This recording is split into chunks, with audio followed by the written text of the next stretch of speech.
This late model Panther G, identifiable by its chin gun mantlet and raised engine fans on the rear deck, was knocked out by US forces at Hotten in Belgium on the 26th of December 1944. Unlike the previous Panther, which wore the ornate ambush camouflage scheme, the crew of this late Panther G made at least some attempt to whitewash their vehicle for the snowy conditions of the Ardennes. The blackened turret suggests that this Panther suffered a severe internal fire. This late Panther G was knocked out from the rear by a US Army tank destroyer, the subsequent internal fire being sufficiently fierce to weaken the torsion bars, with the result that the suspension has collapsed. The fire has left the rest of the Panther a blackened hulk. The Allied advance into Germany from March 1945 was rarely opposed by any significant German forces. With the encirclement of the 5th Panzer Army, 5th Army and the remaining 19 divisions of Field Marshal Model's Army Group B in the Ruhr pocket, very few Panthers were now available to offer concerted resistance. However, small, ad hoc battle groups were encountered by the Allies.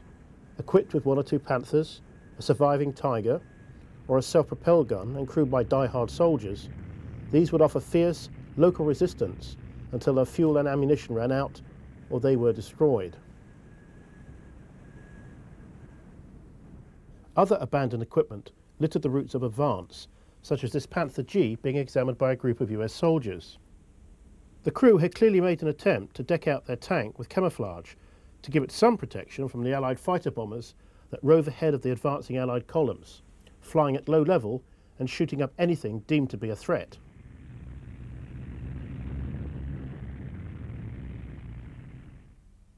Here a late model Jagdpanther, based on the Panther G chassis, has been knocked out by a US Army M36 tank destroyer. The M36, mounting a 90mm gun, was one of the few Allied vehicles that could penetrate both the frontal armour of the Panther and Jagdpanther.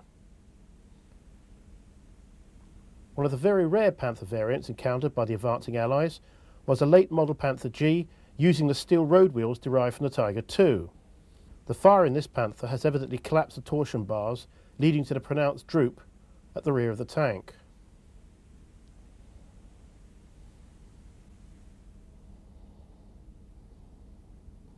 It was shortly before Goebbels closed down the cinemas in Germany and brought to an end the filming for the weekly newsreels in March 1945 that this footage of Panthers in action around Breslau was taken. All are late model Gs and are painted in an unusual camouflage scheme. Supported by grenadiers and half-tracks mounting triple 30mm cannon, the Panthers advanced to engage oncoming Soviet armour. One Soviet tank, probably a T-34-85, has been engaged and destroyed at fairly close range.